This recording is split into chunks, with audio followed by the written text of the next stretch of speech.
seguramente lo que habéis visto en el grupo de la iglesia, habéis podido leer lo que he comentado en el grupo. Durante esta semana pasada hemos estado viendo dos personajes que aparecen en el libro de Proverbios. Uno de ellos es el necio, nos llevamos 2 o 3 semanas con el necio, y otro ha sido la figura del perezoso, que quiero recordar que hemos estado 2 semanas, me parece, con la figura del perezoso. Como dije al principio de estudiar estos personajes, en el libro de Proverbios hay muchos personajes en ese sentido. Está el diligente, que mi idea era empezar hoy, por lo menos una semana o 2, también con el diligente, que es lo opuesto al perezoso. Está el diligente, está como el justo. Hay muchos personajes en el libro de Proverbios que nos ayudan a entender también el carácter humano y lo que somos como personas. Pero por alguna razón que no entiendo, que no me voy a poner en plan místico aquí, pero por alguna razón que no acabo de entender muy bien, pues mi idea era empezar con el estudio de ser diligente, que me parecía que era lo normal, después de estar viendo el perezoso, pero por alguna razón el Señor me ha puesto un texto y no he podido quitarme ese texto, la verdad. No he podido quitarme, supongo que nos pasa a todos, ¿no? Pero a mí me pasa también de vez en cuando que y es que no, pero quiero, Señor, y al final digo, bueno, Señor, tú siempre ganas. Así que durante un tiempo vamos a estar estudiando algo que para mí es importante y muy interesante también, porque a veces tenemos el concepto, tenemos la idea de un Dios lleno de amor y ahí nos paramos. Y cuando tenemos la idea de un Dios de amor, pues claro, todos estamos muy contentos y todos estamos muy bien, porque Dios es amor y me va muy bien, y hago cosas pero Dios es amor, y meto la pata pero Dios es amor, y no entiendo las cosas pero Dios es amor. Entonces, en un sentido, es la doctrina más importante de los atributos de Dios, es posiblemente el que más atrae a la gente, el atributo del amor de Dios. Y es apasionante cuando estudiamos la palabra de Dios y vemos el amor de Dios. Pero la palabra de Dios no solamente nos enseña que Dios es amor, o que Dios es bueno, como hemos leído también antes en el Salmo, o que Dios es clemente, o que Dios es misericordioso. Todo eso forma parte de su ser, y todas esas cosas positivas las tiene nuestro Dios. Nuestro Dios no es un Dios, el Dios que aparece en la Biblia no es un Dios cruel, no es un Dios soberbio, no es un Dios que desea el mal para nosotros, no es un Dios que se regocija en el sufrimiento de sus hijos, ni siquiera de sus criaturas, La palabra de Dios nos enseña realmente quién es Dios, la bondad de Dios, el amor de Dios, y que lo que Dios quiere para nosotros es que seamos felices. Y no podemos ser felices si no vivimos conforme a Él y vivimos para su gloria. Pero la palabra de Dios no solamente nos enseña, digamos, esos atributos, por decir de alguna forma, positivos del Señor. La palabra de Dios también nos enseña que Dios aborrece ciertas cosas. Cuando hablamos de la palabra aborrecer, estamos hablando de una palabra que no podemos quitarle el sentido que tiene, porque a veces, depende con quién hable, depende del tiempo que lleve el creyente, pues a veces, depende de su idea, pues a veces vamos quitando cosas porque lo encontramos muy fuerte, el término, encontramos muy fuerte la palabra, ¿no? Pero cuando hablamos de aborrecer, estamos hablando de odiar. Y tú puedes decir, ¿el Dios de amor odia? ¿El Dios de amor realmente puede odiar algo? Pues tengo que decirte que sí. El Dios de la paz, el Dios de la paciencia, el Dios del amor, también es un Dios que odia. Un Dios que aborrece, que es el sentido literal de esa palabra, que aborrece ciertas cosas y ciertas conductas. Mira lo que dice en el capítulo 6 de Proverbios, capítulo 6, versículos 16 al 19, por si tenías alguna duda. Capítulo 6 de Proverbios, versículos 16 al 19. ¿Quién lo quiere leer? 6 cosas aborrece Jehová, y aun 7 abomina su alma: los ojos altivos, la lengua mentirosa, la mano derramadora de sangre inocente, el corazón que maquina pensamientos inicuos, los pies presurosos para correr al mal, el testigo falso que habla mentiras, y el que siembra discordia entre hermanos. Muy bien. Y esto aparece aquí, pero hay otros textos en el que Dios aborrece las cosas. Aquí, digamos, lo hace de una forma seguida, pero en el mismo libro de Proverbios hay varias expresiones. Y si tú coges una concordancia, podrás ver que la palabra aborrecer aparece no solamente en Proverbios, sino en otras partes de la Escritura con referencia a lo que Dios siente con algunas cosas, como hemos leído aquí. Fijaros que Dios aborrece estas cosas que aparecen en este texto que se acaba de leer. ¿Y por qué aborrece Dios estas cosas?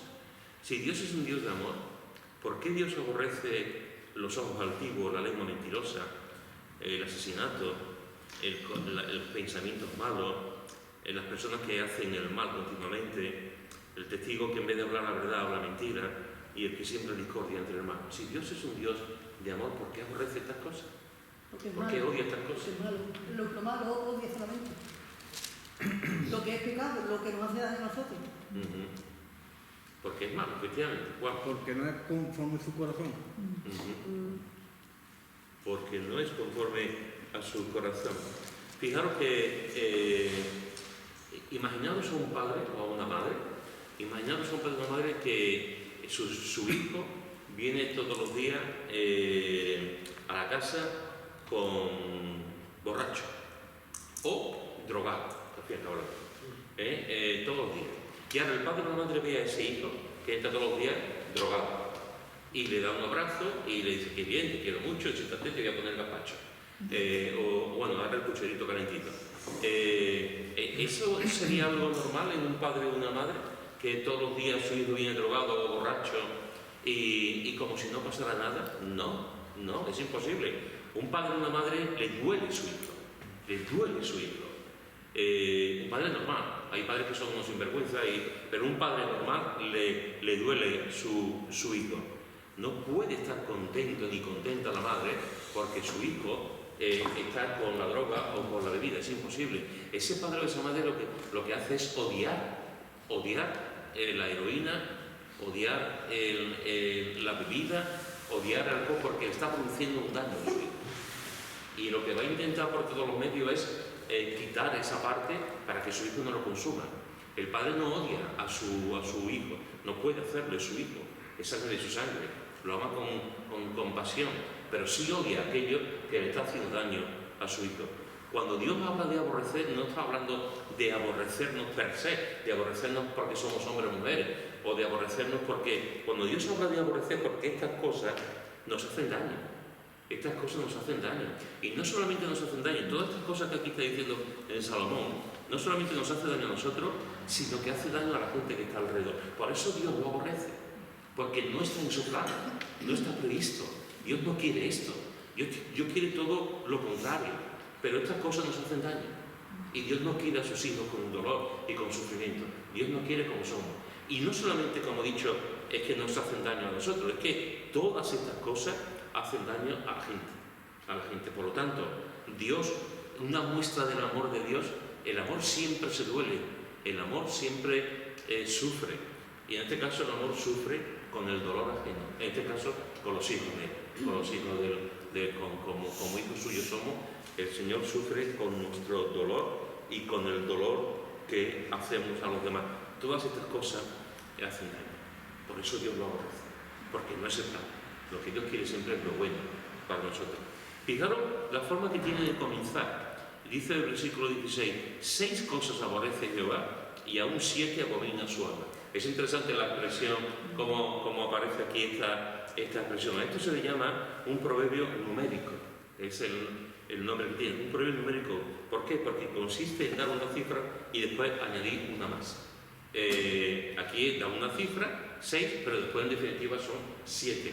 Si tú te vas al capítulo 30 de Proverbios, este proverbio numérico aparece en todo el capítulo. En todo el capítulo 30 es un proverbio numérico y también aparece en otros sitios. Es decir una cifra, pero después poner otra. Es una forma poética, una forma literaria para hablar de un tema en concreto. Y fijaros que a partir del versículo 17 se empieza a describir lo que Dios aborrece. Lo primero que Dios pone aquí es que Dios aborrece los ojos altivos. Los ojos altivos. Es decir, hermano, Dios aborrece el orgullo, Dios aborrece la altivez, Dios aborrece la prepotencia, Dios aborrece que creamos y vivamos, que es peor, y vivamos pensando que somos superiores a los demás. ¿Por qué en esta lista de las cosas que Dios aborrece el orgullo aparece en primer lugar?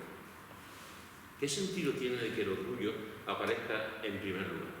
¿No es más grave, por ejemplo, el asesinato? Sin embargo, no aparece en primer lugar. ¿Por qué aparece en primer lugar el orgullo? Pues porque es uno de los primeros que el hombre tiene, ¿cómo lo explico? Que es el error más grande que tiene el hombre desde que nació Adán y Eva, por ejemplo. Ahí, ¿qué le pasó con Abel? Tuvo celo, envidia. Es lo que hace que deriven a las demás cosas, el orgullo, y a partir del orgullo, por tener orgullo, deriva hacia otras cosas que son las que vienen más. Es interesante porque fijaros que cuando por ejemplo, si nos vamos a la intrahistoria, por decirlo de alguna forma, de los ángeles, de la creación de los ángeles, cuando Dios crea los ángeles, hay un momento determinado del espacio-tiempo en el que Dios crea los ángeles. En esa creación de los ángeles no existen los demonios, no existe el diablo, lo que existe son los ángeles. Y la palabra de Dios nos dice que cuando Dios crea los ángeles, después crea el universo, lo crea todo, y que los ángeles están contemplando la creación de Dios. Los ángeles están en la presencia de Dios. Sin embargo, hay un momento en que la palabra de Dios nos dice, en Ezequiel 28 y Isaías 14, nos dice que hay un ser, el Lucifer, el lucero de la mañana, el ser resplandeciente, que está en la misma presencia de Dios, el querubín, que está en la misma presencia de Dios, que se revela contra Dios. De ahí nace lo que conocemos como el diablo y los demonios. Hay una rebelión en el cielo contra Dios. ¿Y por qué se origina la rebelión de Lucifer? ¿Por qué se rebela contra Dios? Pues la palabra de Dios nos enseña que se rebela por orgullo. Por orgullo. Porque era el ser más resplandeciente que había. Nos dice que tenía un vestido lleno de diamantes, de piedras preciosas. Nos dice que estaba en la misma presencia de Dios. Era alguien sumamente hermoso. Y sin embargo se rebela contra Dios. Y no se rebela contra Dios porque alguien le dijera algo, que fue el caso de Adán y Eva. En el caso de Adán y Eva, vemos que el propio diablo es el que le dice, con que Dios os ha dicho esto, con que tal, ¿no? Y le incita, lo que conocemos como la tentación. En el caso del cielo no le incita a nadie, no hay ningún ángel, no hay nadie que le diga, revélate, no, simplemente que él ve cómo está, él ve a los ángeles, él ve a Dios, él ve cómo está, y dice, yo quiero ser como él, yo quiero ser adorado como él. Porque si yo he puesto inferior, quería ser superior. Claro, o sea, yo quiero ser adorado porque tengo que adorarlo a él, que me adore a mí. Eso no lo aparece, pero es la versión pedagógica. Pero es así, la palabra de Dios nos dice que fue por orgullo, por orgullo. El orgullo produce pecado, efectivamente. Adán y Eva también pecaron. Adán y Eva también vivieron y tuvieron también su tiempo de altivez y su tiempo de orgullo. El orgullo es el comienzo de la rebelión que hay contra Dios. El orgullo aparta al hombre de Dios, completamente. Aparta al hombre de Dios y aparta al hombre también de los semejantes, de la gente que tiene a su alrededor. El orgullo es la base, como en la Escritura, es la base de la desobediencia. Es la base de la desobediencia. Porque el hombre quiso ser igual que el diablo, el hombre quiso ser igual a Dios. Quiso tener la vida eterna, quiso tener la sabiduría de Dios, quiso hacer exactamente lo y no prestó atención. ¿Pasa algo, María? Nada, que David está con fiebre alta, y que se quede con la niña. Vale. Bendiciones. Así que fijaros que en este sentido, pues por eso el autor de Proverbios, Salomón, pone en el primer lugar a los ojos altivos, es decir, a la persona Una orgullosa. persona orgullosa se le nubla la mente y el alma. Es muy difícil que una persona orgullosa, que puede ser, claro, pero que le cuesta mucho trabajo reconocer tus errores. Eso es una de las cosas del orgullo. Además, se ha hecho una buena expresión, esa expresión es tuya, está copiada. Muy bien, está bien, la has hecho tú, ¿no? Se le nubla la mente y el alma, había quedado. Él le dice la expresión a ella y ella... Entonces, pues es verdad, o sea, una persona orgullosa no va a pedir perdón. ¿El diablo va a pedir perdón alguna vez? No. Algunas veces entramos en una especie de discusiones, ¿verdad? Y alguien te dice, bueno, ¿y el diablo se va a perder? El diablo se va a perder. ¿El diablo va a estar en el infierno? El diablo va a estar en el infierno. ¿El diablo? ¿El qué? El primero. El primero. El diablo, pero no porque Dios sea cruel, no, sino porque En la querida. Él lo ha querido y no se arrepiente. El diablo nunca se arrepentirá. ¿Por qué? Por el orgullo. Por orgullo. Nunca se arrepentirá. El orgullo hace que una persona esté tan endurecida consigo mismo y con los demás, tenga el corazón como una piedra, que nunca reconozca que se equivoca, que nunca reconozca que mete la pata, que nunca reconozca que hay otros que lo hacen mejor que él o ella, o por lo menos igual. Nunca lo reconozca por eso mismo, por el orgullo que nos endurece y nos hace ser mejor de lo que en realidad somos, o lo pensamos. Mira lo que dice en Lucas, el capítulo 18 de Lucas, capítulo 18, versículo 9 al 14. Lucas, capítulo 18, versículo 9 al 14. ¿Quién lo quiere? Lucas 18, del 9 al 14. A unos que confiaban en sí mismos como justos y menospreciaban a los otros, dijo también esta parábola. 2 hombres subieron al templo a orar, uno era fariseo y el otro publicano.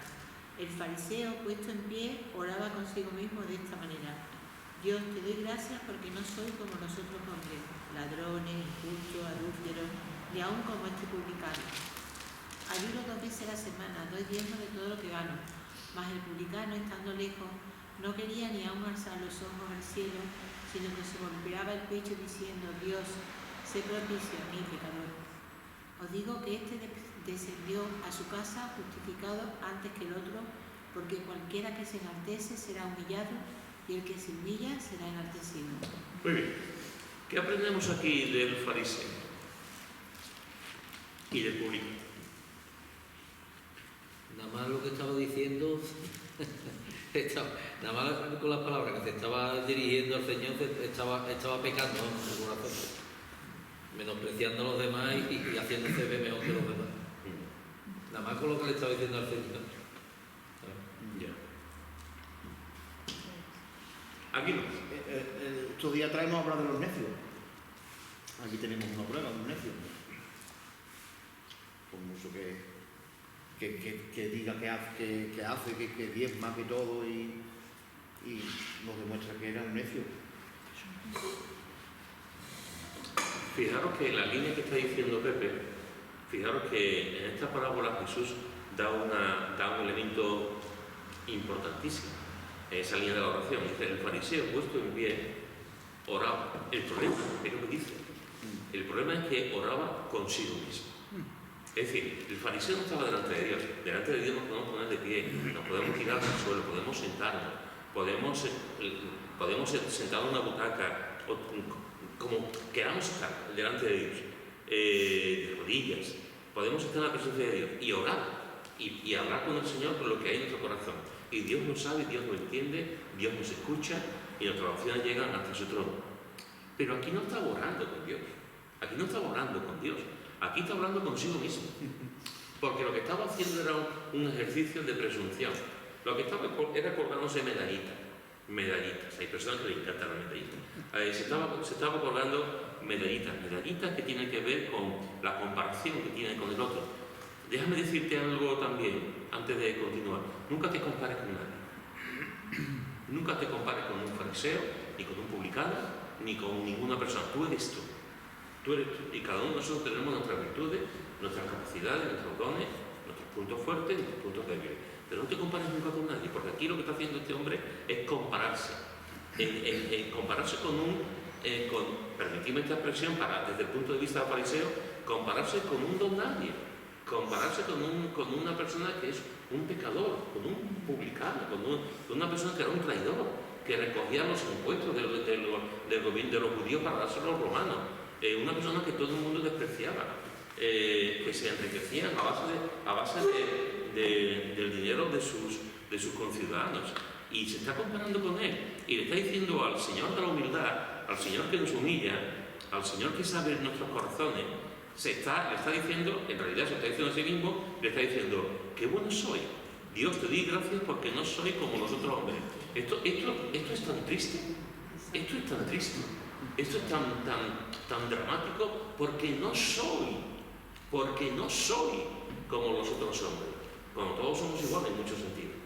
Y cuando todos cometemos pecados, todos pensamos mal, todos actuamos mal y todos hacemos cosas que son indebidas. No hay ninguna persona que sea en ese sentido, solamente ha habido uno que nunca ha pecado, solamente ha habido uno que siempre ha sido perfecto, solamente ha habido uno en toda la tierra, en toda la historia, que nunca ha hecho nada más. Aquí se está comparando con el pecador, con el publicano, y le está diciendo, te digo eso porque no soy como los otros hombres ladrones, injustos, adultos, ni aún como este publicano. Y fijaros que ahora está con las medallitas, ayuno 2 veces a la semana, Señor. Voy a decir, Señor, no, yo ayuno 2 veces a la semana, doy diezmo de todo lo que gano. Es decir, este hombre estaba presumiendo, estaba lleno de orgullo. Era un pavo real desplegando sus alas, no en la presencia de Dios, porque Dios conoce su corazón, sino en la presencia de él mismo. Estaba presumiendo. El otro era un desgraciado, el otro era un publicano, el otro era un pecador. Pero yo hago esto, yo hago lo otro. Y esto, en realidad, hermano, la persona orgullosa, en muchos sentidos, lo que hace es desplegar sus alas delante de la gente. Es desplegar lo que hace, publicar lo que hace, que la gente vea lo bien que hace las cosas, lo bien que habla, lo bien que canta, lo bien que escribe, lo bien que toma decisiones, lo bien que organiza, lo bien que sirve, etcétera, etcétera, etcétera, porque quiere que la gente lo vea. Esta persona tenía un problema grave, no estaba orando a su Dios, estaba orando consigo mismo. Y esto también nos extrapola un poco a cuántas veces nosotros estamos orando, pensamos que estamos orando a Dios, porque no creo que lo hagamos queriendo, pero en realidad estamos diciendo públicamente, muchas veces, lo que hemos hecho. Y todo el mundo está escuchando lo que hemos hecho. O ayer me reuní, Señor, con una persona, tú sabes, y estuve 4 horas con esa persona, y los demás estamos escuchando, y esa persona seguro que no ha dicho, no está orando, no está diciendo, para que la gente escuche 4 horas, pero está diciendo que ha estado 4 horas con una persona, y todos estamos escuchando lo bien que ha hecho esas 4 horas con la persona. Vuelvo a decir, no significa que lo saca queriendo, pero a veces sin darnos cuenta estamos anunciando las cosas que hacemos. Estamos anunciando y lo hacemos en la oración. Y tenemos que tener cuidado con eso.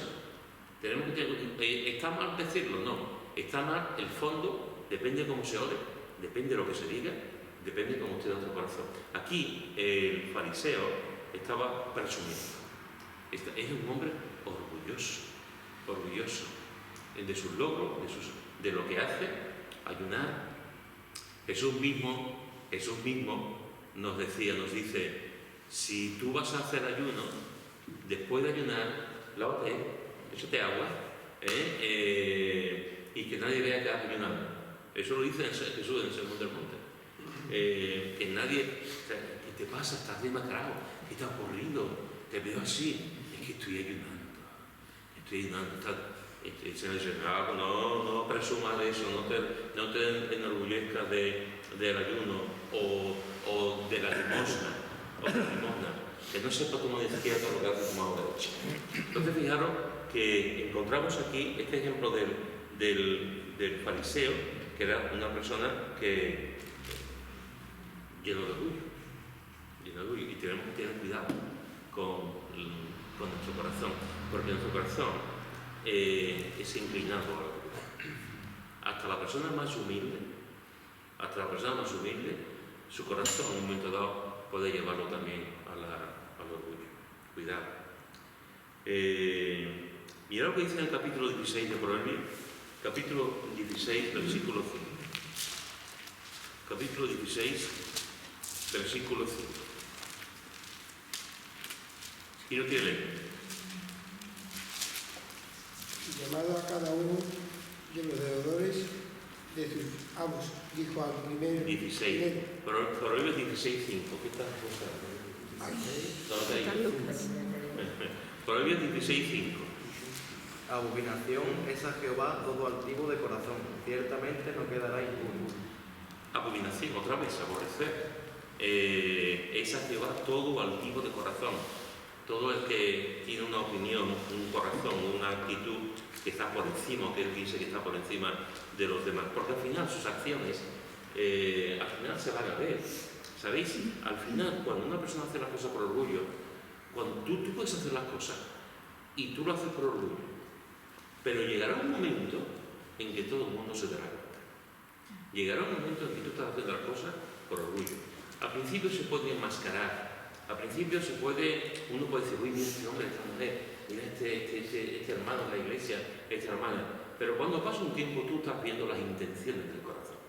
Y tú estás viendo por qué se hace. Y estás viendo que esa persona en realidad lo que lo está haciendo no es tanto por un servicio, por una ayuda, no, lo está haciendo simplemente para quedar bien delante de los demás, para ser el primero, para ponerse medallitas. Y al final uno se da cuenta, y al final la gente se da cuenta de la motivación por la que se hacen las cosas. Y cuando hacemos las cosas por orgullo, estamos cayendo en algo que nos va a alejar de Dios, como pasó con el diablo, como pasó con Adán y Eva, como pasa con... ¿Recordáis el caso de Nabucodonosor? ¿Por qué Nabucodonosor perdió la razón y se llevó 7 años comiendo en un bosque, en una selva, en un parque comiendo hierba y había perdido la razón? ¿Por qué? ¿Recordáis? ¿Qué le pasó a Nabucodonosor? El rey más importante de aquella época. El orgullo. Se levantó y dice, esto es lo que he hecho, yo, mira qué palacio, mira qué esto, mira lo otro, yo. Y el Señor le dijo, no, tú no. Y se volvió, perdió la razón durante 7 años por el orgullo. Hasta que llegó un tiempo en el que, en esa situación, el rey que había perdido la razón, hay un momento de claridad a los 7, pero tardó mucho tiempo. Hay un momento de claridad que dice, no, yo no, él. Y el momento en que él recobra esa sensatez, ese saber que todo lo que se hizo fue por Dios mismo.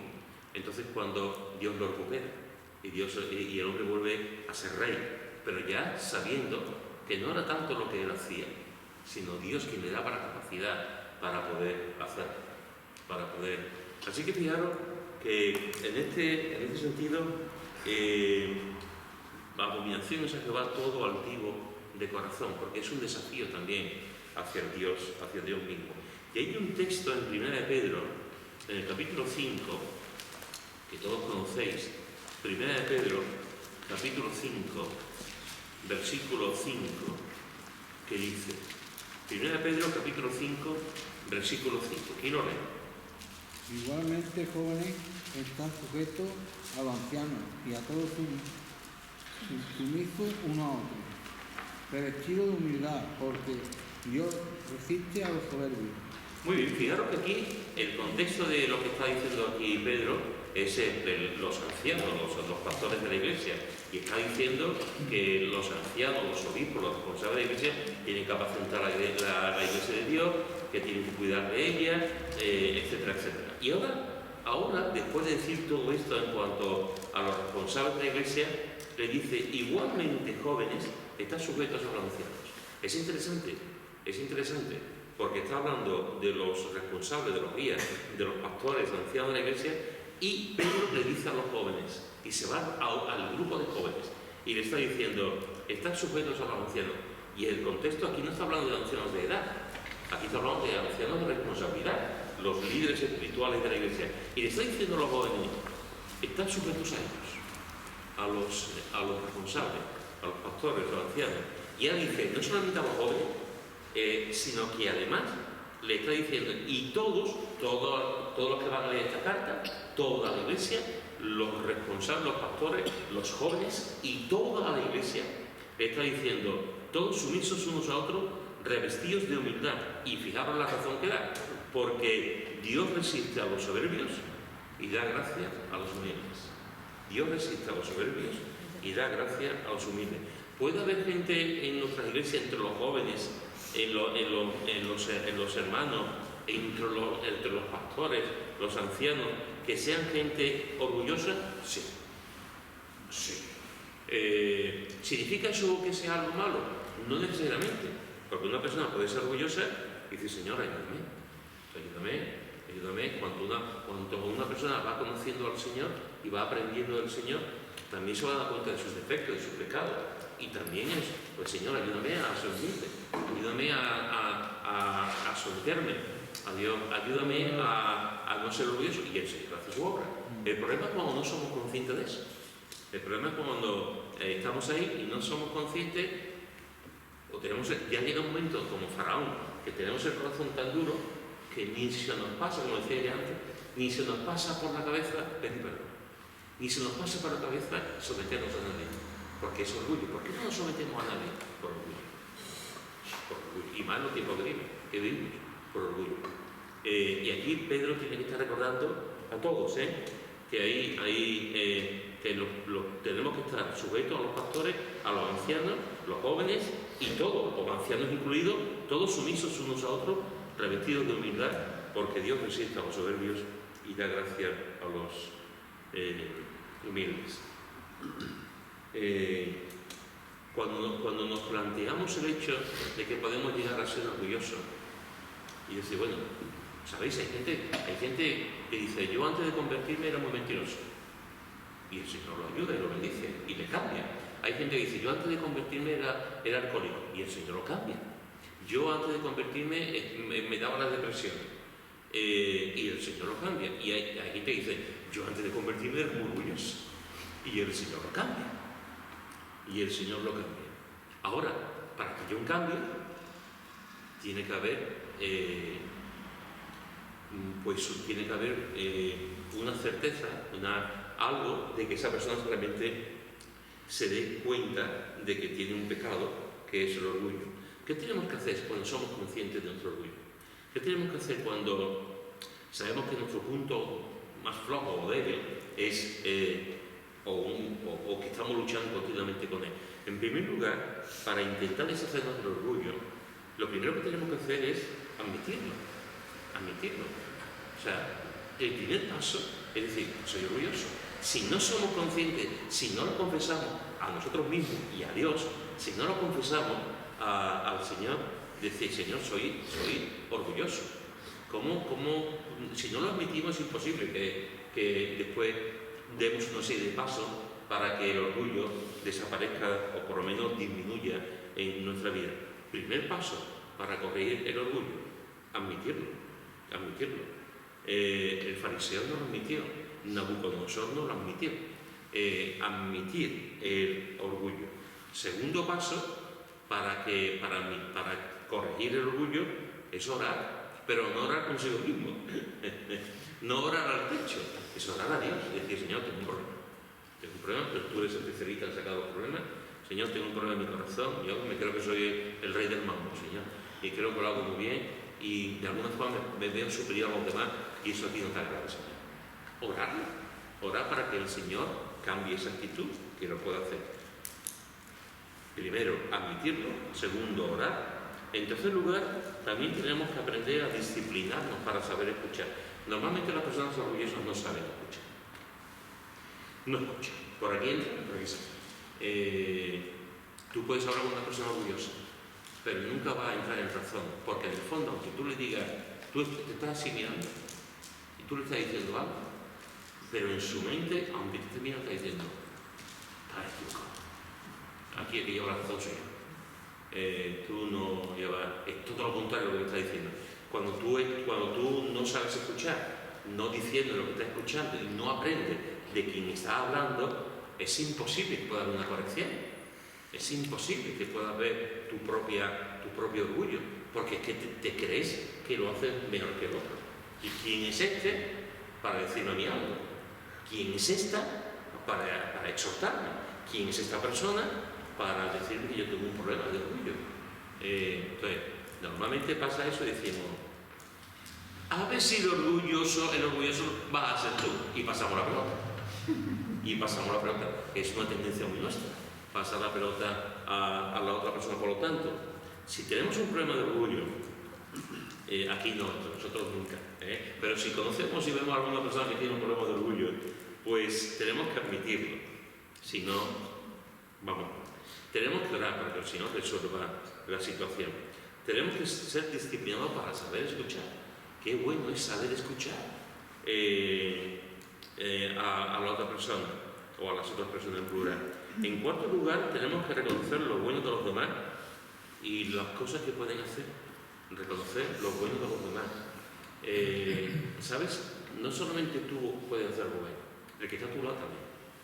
No solamente tú tienes la capacidad para hacer algo adecuado, el que está a tu lado también. O sea, tenemos que reconocer lo bien que hacen las cosas. Una persona orgullosa empezará a cambiar para la gloria de Dios y empezará a dejar su carga de orgullo en el momento en que diga a una persona, bien, lo has hecho bien. Pero siempre va a haber la falta. Normalmente el orgulloso ve siempre la falta porque él no tiene. Entonces ve la falta, pero en el momento en que empiece, por eso digo que es importante ver también lo que hacen los demás. Es decir, oye, pues lo ha hecho bien. Y lo ha hecho sin... No vamos a decir, porque el orgulloso no lo ha hecho mejor que yo, pero por lo menos lo ha hecho igual que yo. Ya es un paso. Es decir, oye, que lo ha hecho igual que yo, bien. Ya llegará un momento en que diga, pues lo ha hecho también mejor que yo. En nuestra vida, hermanos, siempre nos vamos a encontrar con gente que siempre hará las cosas mejor que nosotros. Siempre. O sea, uno cree que sabe hacer tal cosa, pero llegará otro por la parte. Siempre. Efectivamente. Entonces, siempre habrá alguien que en un momento dado hará las cosas mejor que nosotros. Y eso nos produce humildad. Y además nos produce agradecimiento. Y además vemos que en la bondad de Dios, Dios da sus dones, Dios reparte su gracia y que todos tenemos algo ahí para ofrecer, para dar y para trabajar.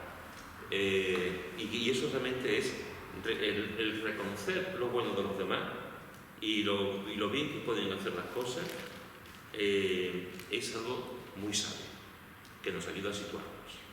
Nos ayuda a decir, Señor, esta persona lo ha hecho mejor que yo. Y te di la gracia. Qué difícil. Y esta persona lo ha hecho mejor que yo y te doy la gracia. Y no solamente le da la gracia al Señor, porque a veces escucho decir, Señor, le da gracia al Señor porque fulanito ha hecho esto. El problema es no decirlo al Señor, que el Señor lo sabe. El problema es, la cosa es, ¿se lo he dicho a esa persona? Le he dicho a esa persona, gracias por lo que has hecho. Gracias por tu trabajo. Gracias porque el otro día me llenaste la bicicleta. Gracias porque somos capaces de reconocer eso. Y no solamente decir, Señor, gracias por esta persona, sino a la misma persona decirle, gracias porque lo has hecho muy bien. Cuando alguien habla así, cuando alguien hace eso, está por el buen camino. Está por el camino de la humildad y está por el camino del reconocimiento del trabajo, del ministerio de otras personas. Y termino... Perdón, no te perdono. No, y otro ejercicio bueno sería para el tema del orgullo es dejarnos ayudar. Porque una persona orgullosa más autosuficiente no puede ser.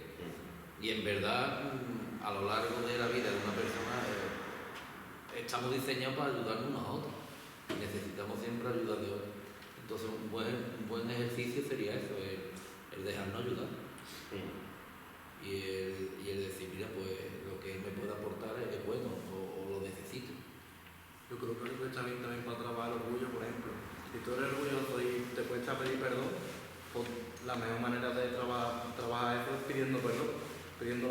que te dé ocasiones para tú poder pedirle perdón a la gente. Por ejemplo, yo me peleo con María del Mar, todos los días, normalmente.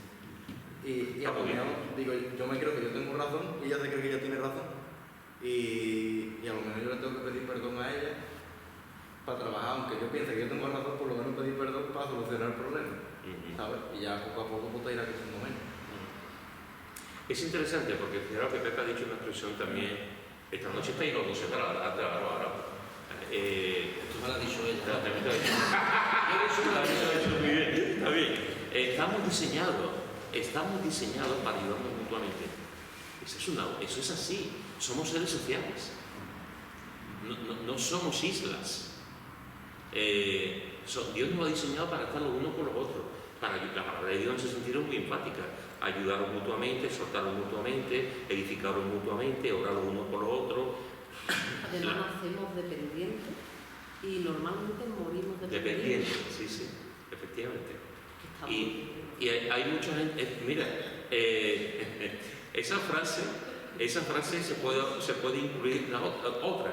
Nacemos dependientes, morimos dependientes. Y hay gente que entre una cosa y otra quiere vivir independiente. Y no se puede vivir independiente.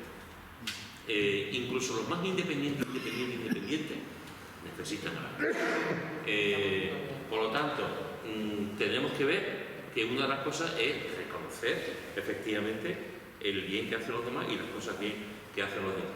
Eso. Os digo que cuando tú le pides perdón a una persona, tú ya estás metiendo error, pero la otra persona también tiene que admitir que tiene el perdón también a ti. Eso también es el paso también de la otra persona, creo yo. ¿Qué pensáis? Yo pienso que tú tienes que pedir perdón independientemente del corazón de la otra Si tú ves, persona. por ejemplo, tú has cometido un error y dices, oye, te pido perdón, pero la otra persona también tiene que reconocer que tú le estás pidiendo perdón y que no te perdón también a ti. Pero que eso ya es cosa de la otra A lo mejor persona. es importante también poder perdonar sin que te pidan perdón. Pregunto, ¿a Jesús en la cruz le perdonaron los soldados romanos? ¿Le perdonaron con la gente que estaba diciendo crucifícalo? ¿Le perdonaron? Jesús dice, Padre, perdónalo y la gente, la multitud. ¿Y otros también te perdonaron? No, Jesús perdonó, aunque no lo perdonaron, que no tiene nada que perdonar porque no hizo nada. Pero en este sentido, la palabra de Dios, nuestra responsabilidad es, si hacemos algo, y lo hacemos, es darnos cuenta que hemos hecho algo y pedir perdón. Ahora, no entremos en un chantaje. Yo te pido perdón si tú no somos como niños pequeños. No digo que lo esté diciendo. Pero aprovecho esto que estás diciendo para decir que el perdón no es una cosa en la que yo te obliga a perdonarte a ti. Yo meto los patos y te pido perdón. Punto. Que después la otra persona me quiere pedir perdón es su responsabilidad, su conciencia, pero es uno lo que quien tiene que pedir perdón, sin decir a la otra persona. Y tú también. Entonces, cuando yo te perdono y cuando decimos, y tú también me tienes que perdonar, ya apague la hora. Ya la liga. Y siendo un poquito retorcido, y si a lo mejor tú a esa persona crees que no actúa malamente y ella piensa de que sí, estamos llamados a pedirle perdón también. ¿Qué pensáis? Porque una cosa que tú sepas que ha metido la pata y le pidas perdón, pero otra cosa muy diferente es que se haya creado una situación en que tú crees que tú no actúas malamente y la otra persona sí. Y ahora te lo dice ella a ti, ¿qué hacemos ahí? Le pedimos perdón y decir, mira, tú estás equivocado, porque yo creo que yo no la he hecho con esa intención. Yo en este caso, lo que yo haría es tener una conversación con esa persona e intentar aclararla. Pero aún así, si siguen sus treces, pues le pediría perdón, perdóname si te he hecho daño, que no fue mi intención. Ahora yo creo que si no llega ahí un acuerdo y ninguno de los dos le va a dar la razón al otro porque cada uno piensa una cosa, pues ya está, lo mejor es para que se sane eso, pedir perdón y ya está. El problema, por lo que yo quiero entender es lo que está diciendo Pepe, el problema es que a veces es verdad que te encuentras con una persona en la que tú le pides perdón, pero esa persona sigue. Tú no puedes llevarte toda la vida pidiendo perdón a esa persona, porque te está causando el error. Entonces, ya hay un momento en que aquí el problema es que no haya odio, el problema es que no haya odio, el problema es que yo no vea mal a ese hermano. Ahora, yo no puedo estar continuamente con esa persona diciéndole yo te perdono, porque no. Entonces llega un momento en que tú dices, yo no tengo nada contra ti, yo no quiero, tú eres mi hermano en la fe, pero tú aquí y yo aquí. Somos hermanos, nos amamos, vamos a estar en el cielo, sí que tenemos tiempo del cielo, por lo que sea, aquí no hay una postura de humildad de los dos, de pedir perdón, sino uno siempre es el culpable.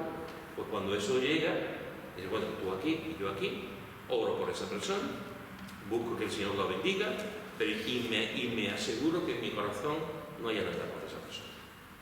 No hay nada, porque entonces el que lo va a pasar mal lo va a asegurar. Entonces, el otro, si no pide perdón y el otro no quiere hacer nada, yo he hecho lo que tenía que hacer y ya está. Es que en esos temas del perdón entra de lleno la madurez espiritual. Ya. Totalmente.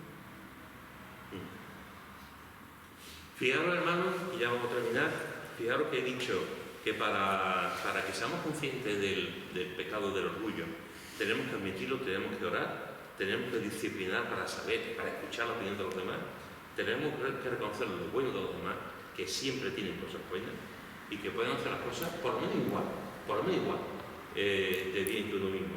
Y en último lugar, tenemos que ser conscientes de nuestras limitaciones. Tenemos que ser conscientes de nuestras limitaciones. Y todos los que estamos aquí, y todo el mundo tiene sus limitaciones. Aquí nadie es un 10. Aquí nadie es un Superman. Aquí todos estamos limitados. Y donde yo soy fuerte en un área, soy débil en otra. Y lo que hago bien aquí, lo hago mal aquí. Y puede haber que una persona aquí lo haga muy mal, pero aquí lo hace muy bien. Es lo que estaba diciendo delante. Somos seres, nos comunicamos, hablamos, aprendemos lo uno del otro. Y tenemos que admitir que no todo lo podemos hacer. Y tenemos que admitir que hay gente más inteligente. Y tenemos que admitir que hay gente que administra mejor. Y tenemos que admitir que hay gente que tiene unas capacidades que yo no tengo. Y debo de hacerlo con alegría y con gozo, no con envidia, ni celos. Al revés, con alegría y con gozo, porque todo forma parte del equipo de Dios. Y los dones los da Dios, no los da el hombre, los da el Señor. Y también aquí, también se ve en la madurez. Tú puedes ver también la madurez de una persona por cómo enfrenta el orgullo. Y tú puedes ver la madurez y la obra de Dios de una persona cómo enfrenta el orgullo en su vida o en la de los demás, y cómo va a intentar por todos los medios vivir en humildad sin sentirse superior a nadie. Dando gracias. Ser superior no significa que uno sea tonto. Señor, gracias porque soy como soy, gracias porque me has dado, gracias porque tengo esta cualidad. La persona humilde no significa que no, yo no sé hacer nada. No, la persona humilde sabe lo que puede hacer. Una persona humilde sabe, oye, yo puedo escribir bien, yo puedo diseñar bien, yo soy el número 1 haciendo vestidos, yo soy el número 1 tocando la guitarra. Pero eso no significa que sea orgulloso, simplemente es consciente de los dones que Dios da. Pero no significa que está por encima de otros. A veces pensamos que la persona humilde es, no sirve para nada, no. La persona humilde sabe que sirve en ciertas cosas que Dios te da, pero no se cree el número 1. Superior. El número 1, exacto. El número 1 lo da, es el Señor, a quien se le da la gloria. La persona humilde es discreta. Eso es. Es una de las cualidades también de la persona humilde. Así que fijaros, hermanos, que hoy hemos visto acerca del orgullo, hemos visto que Dios aborrece el orgullo, hemos visto que el fariseo era orgulloso, hemos visto algunos textos que nos hablan de que también tenemos que aprender a someternos los unos a los otros para no caer en el orgullo, y hemos visto 5 principios para vivir vidas que no tengan que ver con el orgullo. Admitirlo, orar, disciplinarnos para saber escuchar, reconocer lo bueno de los demás y ser conscientes de nuestras limitaciones. Amén. ¿Algún comentario?